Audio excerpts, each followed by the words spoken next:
Hello. Hi, how are you, Angel? How are you? Good morning in Hawaii. Good morning, I know.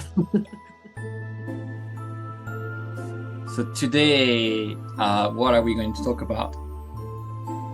I think we're going to talk about something that you and I talk about a lot is what does it really mean to create from the unknown? And I know you have uh, a lot to say about this, so do I, but why don't you start us out with that? Because I think you have some imagery that's really important to kind of show in the beginning.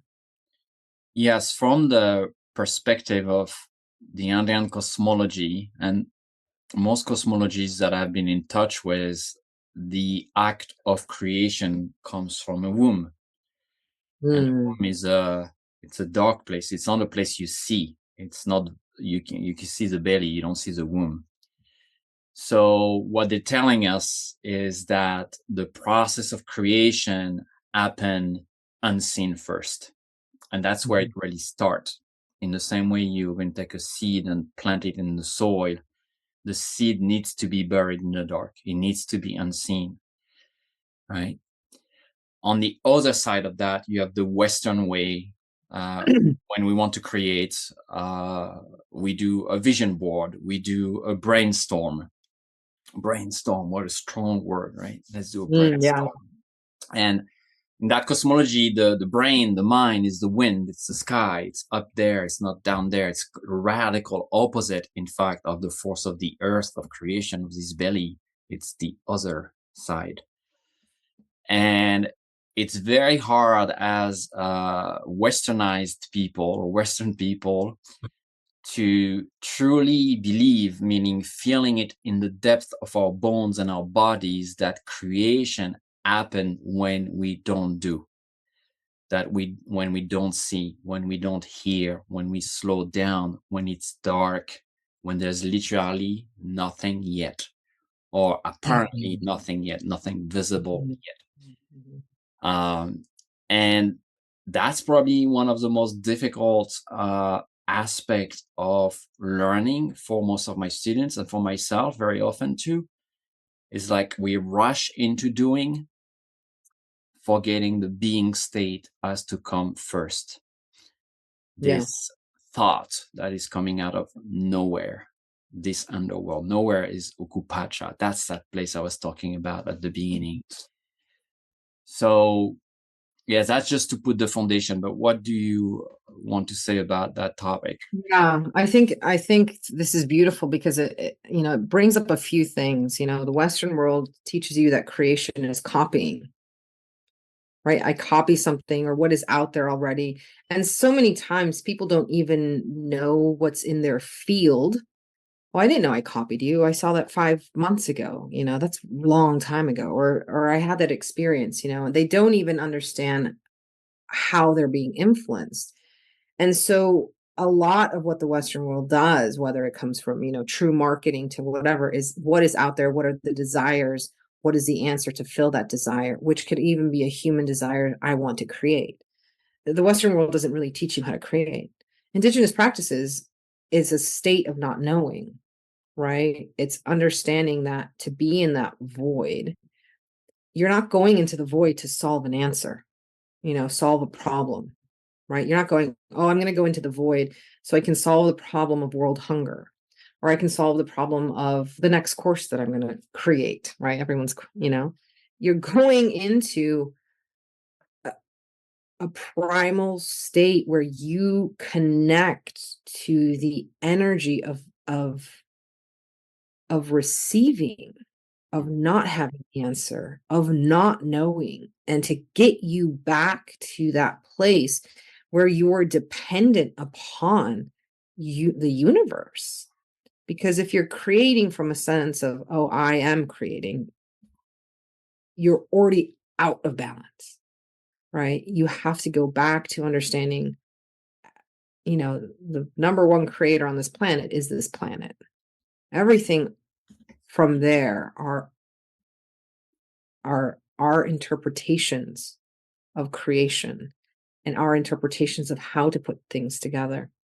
So going into that underworld, going into that belly, right? Going into that dark is so important. And, when we look at that and compare it to, let's bring in medicine wheels, because I know you and I like to talk about that. It's also the place of timelessness, Mm. place of the ancestors, right? So when we're connecting to this darkness, right, when you're in a womb, you're still connected to your ancestors being your mother who is feeding you, who has the genetics of all of their ancestors. So when we go, we're not alone. We're going into this darkness surrounded by the stories and the songs of remembrance. I remember how to pick this herb. I remember all those songs that teach you, right? How all that. And so your lullaby, as you are in that darkness, is that of your ancestors being in deep relationship to all things, right? And so I wanted to add that layer, that lullaby that we're able to sit in when you are creating from, as we're speaking of, an indigenous relationship to creation versus a Western way of, here are the boxes, here's the studies, this is what people are doing, I'm going to solve a problem, not even knowing that someone already did it, you're just repackaging, right? So the Western world repackages, Indigenous world goes into the songs of creation and credits, right? Always credits. This is not mine. This is creator. This was inspired by this and this and this, right? So I think it's very different. And that's why it's woven more together. That's why it's lasted longer, Yes. right? That's why Indigenous ways have lasted so long, is because Yeah, there is we, a big aspect of humility, right? That we are not the creator, that this idea is not ours, this song is not ours, this any creation that is coming from somewhere else before us. As Western people, we often start or always start step two, I would say. We forget that there was a step before that for that to happen. Years ago, I think a couple of years ago, I was the Machu Picchu with my teacher, and we were with a group of people that we brought to Peru, and someone asked, how did they created this incredible site, this construction on this mountain that is very vertical with all this beautiful temple and gigantic stones, and my teacher, I think the person was asking, how did they cut the stone and how did they bring them here, and how did they do that, right? Because yeah. of the technology they had at the time, all that. And the answer of my teacher was they created it because they dreamed of it. They Mhm. had a dream. Our ancestor, my ancestor, had a dream, and that dream comes from the creator, from their ancestors. It came from the land, it came from the stars, and that dream they could see exactly what you're seeing now, probably even more, because it's not Mhm. exactly how it was in the past. And so it's saying, when you want to create anything without effort, as much effort, you need first to tap into that unseen, that unknown, into the dream, into the vision. And everything we have in our world today come from there. Even like, I don't know, my coffee cup here. Mhm. If we say, how was that created? We'll say, well, probably there was a machine, and they take some earth and made a cup and fire it in the oven. But really, someone had a thought. Someone dreamed that. Someone thought, hey, I'm going to do that first. Where is that thought coming from? Where is that dream coming from? Right? If maybe he was sitting in silence and he just had this vision, I don't know, you need to create that. Our computers, our homes, someone had a vision first. Us, ourselves, our parent thought of it most of the time, maybe not, sometimes we're surprised, right? And they had this dream. And here we are as human beings incarnated. So there's always that first step. And once we Mhm. really understand this order, which goes in the medicine wheel, it's earth, and then it's fire, and then it's going to be the wind, right? And the waters are circulating that. But Mhm. we always start with the fire. We always start by engaging the mind with the wind. We don't take that time to first step back and see, okay, what came before me? What is Mhm. inspiring this creation? You said something really important there, dream. Like when you're dreaming, you go to bed, you're not, and you're in your dream escape, you're not controlling things, right? You've had those dreams, you're like, wait a minute, I can't control my hands. I can't, you're not in control. So to dream is to allow yourself to not be in control. And in that dreamscape relating to your cup, maybe it was, right? Maybe it was the rock people who said, I want to look at this part of me who is clay. My clay holds really well. So now I have rocks and soil speaking to me. And they're like, this would be interesting. How can I take my next step of evolution or a next step of, beingness and experience this life? Well, I need human hands, or I need hands or other things to form me. And then I'm now living my potential because I'm in relation, because I'm being formed, and therefore I'm creating that dream. Maybe it was the clay, right? And that is Indigenous space, right? We are all helping each other to complete the puzzle. We're all different parts of it, right? And so in that dream space, we are co-creating. Yeah, it's interesting because on that topic of the sacred site in Peru and Machu Picchu, my teacher said that the only way they could build it is because they had a relation to the stone people. And they were able to observe and talk with the stone and know which stone wanted to go where. And then it was just easier to move.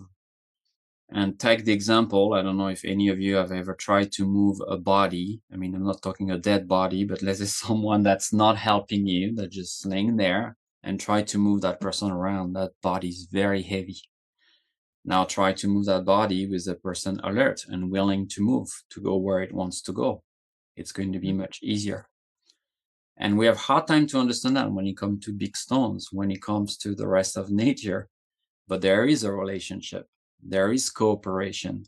The creative process, we just did a talk on community last week, is with others. And I'm talking not just human beings, right? Let's decenter the conversation. The stone people and the standing one and the animals and the air and the stars. And when we are able to remember that and to tap into that community of relations, creativity is empowered. And I believe that's where we create our masterpiece. Not ours, right? The masterpiece. Because there is collaboration of so many aspects of who we truly are beyond this identity or sense of self. I love it. I love it. It allows us, again, as we were speaking last week, the community of the unknown, to tap into all that we don't see, that we don't deem good or worthy, to get back into that womb, get back to being nurtured, get back to not having control, so that we can recognize that we're all interconnected. And from there, as you said, the masterpiece is woven. That's beautiful. Beautiful. Yeah. Yeah. So I just want to finish just by another example. Just coming to mind because I out there and say, hey, but when you write, you're not writing. It's the muse of writing. It's those voices that wants to come. And when I set my writing space every day, light a candle and a sage, and then I call the voices. I call them the muse of writing, the muse of creation. And I wait for their visit to inspire me, to give me guidance on what to write. And this is usually when the writing flow. But if I sit on my computer and say, I need to write today because I write every day, and I force myself to write, nothing good is going to come out because I've disconnected and I've forgotten that it is not my process, that it is a collective process. And I experience that, pretty much every day when I have to write. Yes, writing is about listening. Yeah. It's beautiful. Well, thank you so much, Angel. Yeah, thank you, Marita.